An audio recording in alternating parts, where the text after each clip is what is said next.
이훈재는 2002년 월드컵에서 안정된 수비진에서 최고의 활약을 선보였고 특히 스페인전에서 엘게라한테 고의적으로 허벅지를 가격당하는 반칙에도 끝까지 선방하였다. 전남을 떠난 후 잠시 현역 연장의 의지를 보이긴 했으나 챌린지로 가기를 꺼렸고 2012년에도 체중이 불어나는 등 40의 나이에 더 이상 체중 관리가 어려워지자 고민하다가 2012년 12월 12일 결국 은퇴를 발표한다. 그리고 12월 17일 라마다 서울호텔에서 기자회견을 열고 자신의 은퇴 소감과 향후 계획을 밝혔다. 서정원 감독이 사퇴한 뒤 새 감독인 이임생 감독이 새 코치진과 합류한다는 소식과 동시에 중국 25세 대표팀에서 원한다는 기사가 보도되었으며 이후 수원 코치직에서 물러나 중국 25세 대표팀 코치로 자리를 옮겼다. 2020년 9월 같이 중국 25세 대표팀을 이끌었던 최진한 코치가 네이멍구 중요호의 감독으로 부임하면서 팀의 골키퍼 코치로 부임하였다. 2024년 6월 13일 현역 시절 많은 경기를 뛰었던 빅버드의 운영 주체인 경기도 수원 월드컵 경기장관리재단 홍보대사로 선정됐다. 김병지는 마르세유에서 안면이 있는 히딩크 감독이 2001년에 선임되고 본격적으로 2002 FIFA 월드컵 한국 일본을 위한 경쟁을 시작했는데 시작은 좋지 못했다. 2001년 1월 칼스버그컵 파라과이전에서 갑자기 무리하게 공을 몰고 가다 상대 미드필더인 구스타보 모리니고에게 공을 빼앗기는 아찔한 실수를 벌였고 결국 후반전에 교체되고 말았다. 비록 대한민국이 승부차기에서 승리했지만 이 플레이로 김병지는 히딩크의 눈밖에 제대로 나게 되면서 한동안 대표팀에서 볼 수 없었다. 김병지의 2001년 출전 기록이 단 2경기밖에 없었던 반면 이훈재는 2001 FIFA 컨페더레이션스컵 한국 일본을 포함하여 12경기를 출전하면서 히딩크의 신임을 받았다. 은퇴 직후 자신의 이름을 딴 김병지 축구재단을 통한 활동도 지속하겠다고 밝혔다. 2016년 중부대학교 골프지도학과에 입학해 화제가 되었고 2016년 10월에는 수원 인계동에 재활전문치료센터를 오픈했다. 골 때리는 그녀들에서 개벤저스 감독을 만든 등 방송인으로도 활발히 활동하고 있다. 최은성은 2001년 FA컵에서 결승에 이르기까지 보여준 명품 수비를 통해 것을 히딩크의 눈에 띄게 되어 2002 FIFA 월드컵 한국 일본 국가대표팀에 발탁된다. 하지만 앞에서 말했듯이 최은성과 함께 뛰었던 골키퍼는 그 이훈재와 김병지였다. 결국 서드 골리의 위치로 만족할 수밖에 없었으며 출전 경기 역시 2001년 9월 16일 부산 아시아드 주경기장 개관 기념 나이지리아와의 친선전 단 한 경기뿐이었다. 현재 대한축구협회 부회장으로 활동하며 카타르 월드컵 기간 동안 벤투호에 대한 비판으로 여러 구설수에 올랐던 같은 2002 월드컵 후보 골키퍼였던 김병지와 비교되고 있다. 이번 벤투호 비판으로 인해 은퇴 후에 여러 구설수는 물론 선수 생활 시절 보여주었던 기행까지 까이고 있는 김병지와 달리 평생 구설수 없이 깨끗했던 사생활, 대전 시티즌과 국가대표 서드 골키퍼 시절의 미담, 골키퍼 코치 시절 뛰어난 지도력까지 회자되면서 김병지를 비판하는 축구 팬들에게 긍정적으로 재평가를 받고 있다. 현영민은 2002 FIFA 월드컵 한국 일본 대표로 선발되었지만 단 한 경기도 뛰지 못했다. 2023년 12월 22일 울산 현대에서 좀 더 이끌어 달라는 제안을 받았지만 가족들과 함께 시간을 보내기 위해 고민 끝에 제안을 고사하여 물러났다.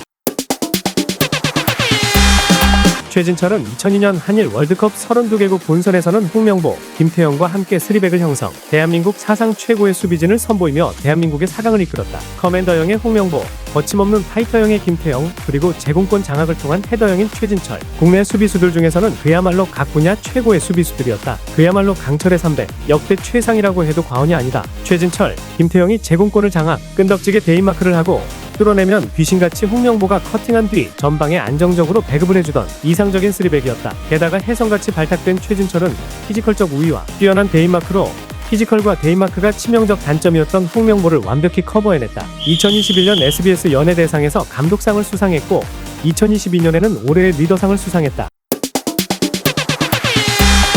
김태형은 2002 FIFA 월드컵 한국 일본 당시 홍명보, 최진철과 함께 300을 형성해 한국 대표팀의 4강 신화에 일조했다. 16강 이탈리아전에서 코뼈가 부러지는 부상에도 불구하고 이탈리아전 당시에는 코칭 스태프들이 경기력에 영향을 미칠까봐 골절 사실을 숨기고 단순 타박상이라고 알려줘서 그런 줄로만 알고 있었다고 한다. 결국 보호대를 착용해 다음 경기에 나섰고 이러한 모습이 인상을 남기며 마스크맨이라는 별명을 얻었고 현재까지도 그의 트레이드마크로 많은 축구팬들이 기억하고 있다. 2023년 5월 1일 승부조 작법 날치기 사면 하동으로 이사회가 물갈이 된 대한축구협회 사회공헌위원장으로 선임되었다.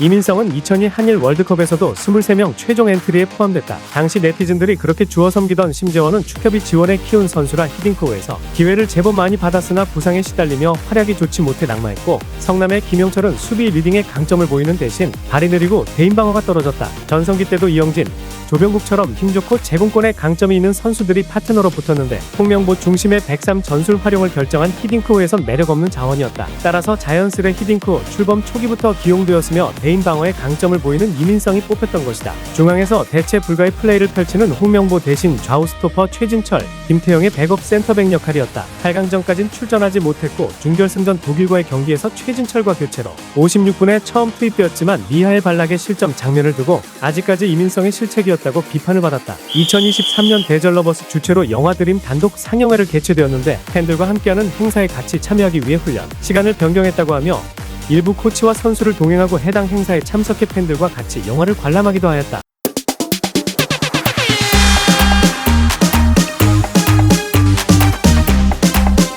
홍명보는 거스 히딩크전 감독이 부임한 후에는 거스 히딩크와 힘싸움 내지 자존심 싸움이 있었다. 거스 히딩크는 틈만 나면 대한민국 축구도 포백을 써야 된다며 역설했는데 주지하다시피 홍명보는 3백에 최적화된 수비수인지라 이 말은 곧 홍명보를 플랜에서 배제하겠다는 말이나 마찬가지. 실제로 몇 달 동안 홍명보가 국대에 뽑히지 않은 시기가 있었고 심지어 가끔 3백을 쓸 때조차 거스 히딩크는 유상철이나 송종국 등 멀티플레이어를 리베로로 시험해보았다. 게다가 2001년 FIFA 컨페더레이션스컵이 끝난 후 피로 골절로 클럽 경기에 나서지 못하는 상황이 이어지면서 대표팀은 점점 멀어지기 시작하였다. 홍명보에겐 꽤나 자존심이 상하는 일이었다. 상황은 2002년 골드컵과 우루과이 원정을 다녀오면서 바뀌었다. 월드컵을 반년도 남겨두지 않고 처참한 경기력과 매경기 허무하게 실점하는 대표팀의 경기력을 보면서 홍명보가 필요하다는 여론이 대두되었고 홍명보는 이런 의견에 개의치 않은 듯 보였으나 결국 3월 유럽 원정 명단에 오랜만에 포함이 되었고 하반신 통증을 참아가며 뛴 결과 그때부터 쭉 대표팀 발탁이 되어 결국 최종 명단의 주장으로 발탁되었다. 결국 히딩크도 팀을 통솔하는 리더로서의 홍명보의 가치를 인정하였고 2002 FIFA 월드컵 한국 일본 32개국 본선에서는 3백과 4백을 넘나들면서 그야말로 절정의 활약을 보여줬다. 홍명보가 이끄는 대한민국의 3백 최진철, 홍명보 김태형은 포르투갈, 이탈리아, 스페인, 독일 등 엄청난 강호들을 상대로 단 2실점만을 기록하며 최고의 수비 라인이라는 평가를 들었다. 스페인전 승부차기에서 마지막 키커로서 승리를 확정짓는 장면은 지금까지도 회자되는 대한민국 축구 최고의 명장면이다. 2024년 7월 8일 대한민국 축구 국가대표팀의 75대 감독이 공식적으로 홍명보로 선임되었음을 대한축구협회에서 발표했다. 계약 기간은 2027 AFC 아시안컵 사우디아라비아까지로 3년으로 정했으나 2026 FIFA 월드컵 이후 중간 평가를 거칠 것이라고 한다. 10년 전에도 브라질 월드컵 이후 2015 아시안컵까지 계약이 되어 있었지만 월드컵에서의 부진으로 인한 사퇴 여론을 이겨내지 못하고 월드컵 직후 사퇴했는데 이번 월드컵에도 좋은 성적을 거두지 못하면 계약 기간과 무관하게 월드컵 이후 사퇴는 불보듯 뻔한 일이 될 것이다.